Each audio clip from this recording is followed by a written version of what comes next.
Sir, ஒரு பெண் வந்தாந்தாங்க சமீபத்துல. ரொம்ப சோகமான ஒரு மனநிலையில கவுன்சிலிங்க்காக வந்திருந்தாங்க. வந்து இந்த பொண்ணு சொன்னா, "அண்ணே நான் எவ்வளவோ முயற்சி பண்றேண்ணே. என்னுடைய காதல் தோல்வி அடைஞ்சது. பெற்றோர்கள் கிட்ட இப்ப எனக்கு கல்யாணம் வேணான்னு சொல்றேன்.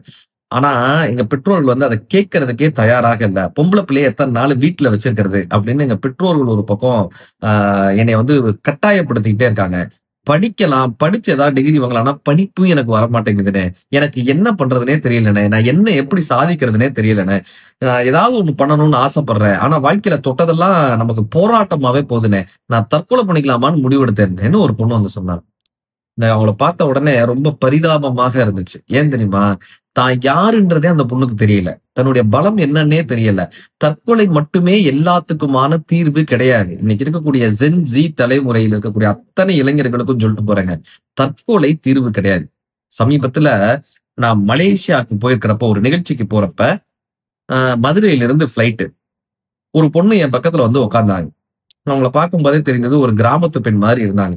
நான் நெனச்சேன், சரி நம்ம தான் இந்த சீட் பெல்ட் எல்லாம் மாட்டுறதுக்கு சொல்லிக் குடுக்கணும். அப்படிலாம் நெனச்சுக்கிட்டு அப்படியே உட்கார்ந்திருக்கேன். அந்த பொண்ணு அசால்ட்டா வந்தாங்க.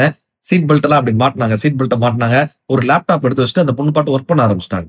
நான் ரொம்ப ஆச்சரியத்தோட கேட்டேன், "உங்க பேர் என்னங்க? உங்க பேர் என்னங்க?" "என் பேரு செல்வினே" அப்படின்னு சொன்னாரு. "என் பேரு செல்வினே." "அப்படியா? நீங்க எங்க வொர்க் பண்றீங்கன்னேன்." "சிங்கப்பூர்ல ஒரு பெரிய எம்.என்.சி கம்பெனி பேர் சொல்லி, நான் அந்த கம்பெனில சீனியர் மேனேஜரா இருக்கேனே." ஆச்சரியமா இருந்துச்சு. உங்க அப்பா என்ன பண்றாரு? எனக்கு கேட்கணும்னு ஆசையா இருந்தது. நீங்க உங்க அப்பா என்ன பண்றாங்க? நீங்க எப்படி படிச்சீங்க? எப்படி வேலைக்கு அந்த பொண்ணு ரொம்ப அழகா சொன்னாங்க. அப்பா வந்துன்னு புண்ணாக்கு வியாபாரியா இருக்காருன்னாங்க. புண்ணாக்கு வியாபாரியா? உடனே எனக்கு ரொம்ப கியூரியாசிட்டி. அப்பா புண்ணாக்கு வியாபாரி. அப்படி இருந்து நீ எப்படிம்மா படிச்சு இவ்ளோ பெரிய நிலைக்கு வந்திருக்கியே? உங்களுக்கு ரோல் மாடல் யாரு? உங்க அப்பா தான் உங்களுடைய ரோல் மாடலான்னு கேட்டேன். அந்த பொண்ணு சொல்லுச்சு, "இல்லண்ணே, நான் வள்ளிக்காக படிச்சேனே. வள்ளிக்காக." "யாரும்மா வள்ளின்னேன்?" "வள்ளி என்னுடைய ரொம்ப குளோஸ் ஃப்ரெண்டுண்ணே. நானும் வள்ளியும் 1வதுலேருந்து ஒண்ணா படிச்சோனே. ஒண்ணா ஸ்கூலுக்கு போவோம். ஒண்ணா படிச்சோம். ஒரு கட்டத்துல நாங்க 11வது வர்றப்ப வள்ளி ஏஜ் அட்டெண்ட் பண்ணிட்டானே.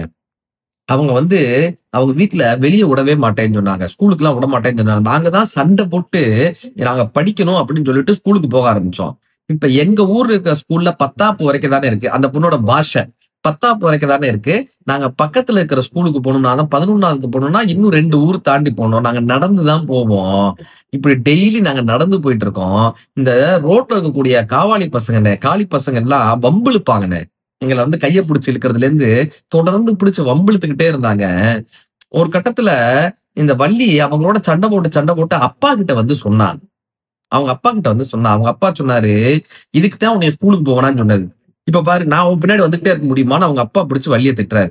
அந்த பிள்ளையால ஸ்கூலுக்கும் போ முடியாம இந்த காளி பசங்கலாம் கூட கொஞ்சம் வம்பிழுத்துட்டே இருக்காங்க. ஒரு நாளு அந்த பொண்ணு ஊர் பஞ்சாயத்து தலைவர்கள் எல்லாம் கூப்ட்டு, "இந்த மாரி என்னைய வந்து வம்பிழுக்குறாங்க" அப்படின்னு அந்த பொண்ணு வந்து சொல்றாங்க. இப்ப அந்த வம்பிழுக்கிற குழுல இருக்கக்கூடிய ஒரு பையன், அந்த பஞ்சாயத்து தலைவரோட பையன். பஞ்சாயத்து தலைவரோட பையன். இப்ப அதனால அந்த அந்த தலைவர் என்ன சொல்றாரு, வள்ளியோட அப்பாவ பார்த்து திட்டுறாரு. "ஏன்டா என் பையன் உன் வீட்டுக்கு வந்து உன் பொண்ணு கைய புடிச்சு இழுத்தானா?" அவர் கேட்கிறாரு. "வீட்டுக்கு வந்து உன் பொண்ணு கைய புடிச்சு இழுத்தானா? உன் பொண்ணு தெருவுல மேயறதுனால தானே." இந்த வார்த்தைய கவனிங்க. உன் பொண்ணு தெருவுல மேயறது தானே. எங்க? ஸ்கூலுக்கு போறது. உன் பொண்ணு தெருவுல மேய்றப்ப 10 பேர் கைய புடிச்சு தான் இழுப்பான். உனக்கு பாதுகாப்பா இருக்கணும்னா வீட்ல அடக்கி வை. பொம்பள பிள்ளைய வீட்ல அடக்கி வை. அவரு சொல்றாரு. பொம்பள பிள்ளைய வீட்ல அடக்கி வை. இப்ப அந்த அந்த இடத்துல அவங்க அப்பாவுக்கு பெரிய அவமானம். அவங்க அப்பா வீட்ல வந்து வள்ளிய கன்னா பின்னான்னு திட்டுறாரு. கன்னா பின்னான்னு திட்டுறாரு.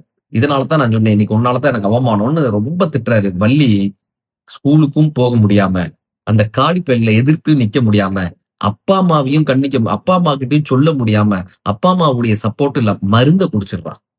பூச்சி மருந்த குடிச்சிடுறாங்க. தற்கொலை பண்ணிக்கணும்னு பூச்சி மருந்த குடிச்சிடுறாங்க. செல்வி சொல்றாங்க, "அண்ணே, இந்த வள்ளியுடைய சாவுக்கு எங்க ஹெட் மாஸ்டர் வந்திருந்தாங்கண்ணே. மயக்கம் போட்டு விழுந்துட்டாங்க. எங்க கிளாஸ்ல இருந்து அத்தன பேர் வந்து வள்ளிக்காக அழுன்னு அழுதாங்கண்ணே. அத்தன பேரும் அழுதாங்க.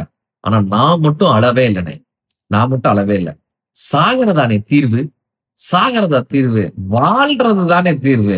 வாழ்றது தான் தீர்வு. வாழ்ந்து காட்டுறது தான் தீர்வுன்னு சொல்லி, வள்ளிக்கும் சேர்த்து நானே படிச்சேனே. நான் படிச்சேன். வள்ளிக்கும் சேர்த்து நான் படிச்சேன். 11வதுல நல்ல மார்க். 12வதுல மதுரை மாவட்டத்து அளவுல 2வது மதிப்பெண் பெற்று வந்தேனே.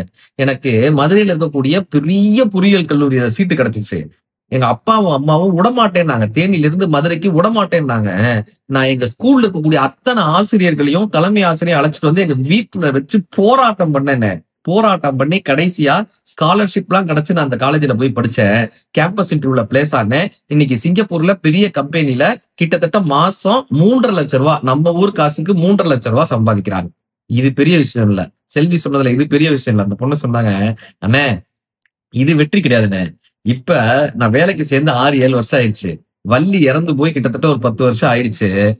ஆனா, அந்த 10 வருஷத்துக்கு முன்னாடி இருந்த எங்க கிராமமும், இந்த 10 வருஷத்துக்கு அப்புறம் இருக்கிற எங்க கிராமமும் வேறண்ணே. நான் வேலைக்கு போனதுக்கு அப்புறம் எங்க கிராமத்துல இருக்கிற அத்தன பேரும், இந்த செல்வி போயிருக்கால்ல, இப்படி என் பிள்ளையும் படிச்சு வரணும்னு சொல்லி,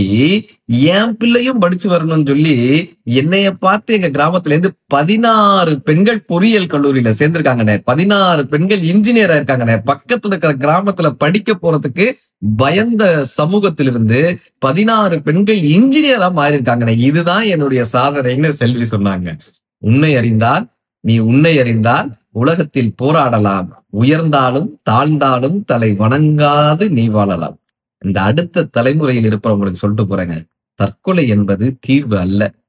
போராடுங்கள், போராடுங்கள். வாழ்க்கையின் கதவு ஒரு நாள் உங்களுக்கு திறக்கும்.